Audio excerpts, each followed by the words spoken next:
وعلیکم ورحمۃ اللہ۔ محترم بھائی کا سوال ہے کہ اگر کوئی بندہ رات کو وطر چھوڑتا ہے اور صبح اس کی آنکھ اذان کے بعد کھلتی ہے تو وہ وطر کب پڑے گا؟ اسی وقت پڑے گا یا سورج طلوع ہونے کے بعد پڑے گا؟ اور بھول جائے تو پھر کیا کرے؟ محترم بھائی، اس کے متعلق دو روایتیں عرض کرتا ہوں۔ ابو سعید خدری رضی اللہ تعالی عنہ بیان کرتے ہیں کہ نبی علیہ السلام نے فرمایا، من نام عن الوتر او نسیہ فلیصلی اذا ذکر واذا استيقظ، کہ جو شخص وطر کے وقت سویا رہ جائے یا اسے وطر پڑھنا بھول جائے تو جب اسے یاد آئے یا جب وہ بیدار ہو اسی وقت پڑھ لے۔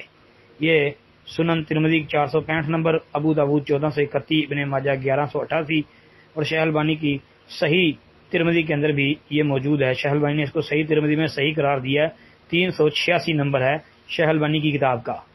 اور اسی طرح ایک ترمذی کی روایت کے اندر یہ الفاظ بھی ہیں، من نام عن وطرہ فلیصلی اذا اصبح، جو شخص وطر کے وقت سویا رہ جائے یا جب صبح ہو تو وہ وطر پڑھ لے، یعنی جو شخص وطر کے وقت سویا رہ جائے جب صبح ہو تو وہ وطر پڑھ لے۔ یہ ترمذی کے اندر 469 نمبر ہے۔ شیخ البانی کی کتاب جو ہے صحیح ترمذی، اس میں 378 نمبر پر یہ موجود ہے۔ تو بھائی، وطر جو ہے اگر کسی کے اس وجہ سے رہ جاتے ہیں، بھول جاتا ہے یا سو جاتا ہے، تو وہ صبح ہی پڑھ لے جب اسے یاد آئے یا جب وہ بیدار ہو۔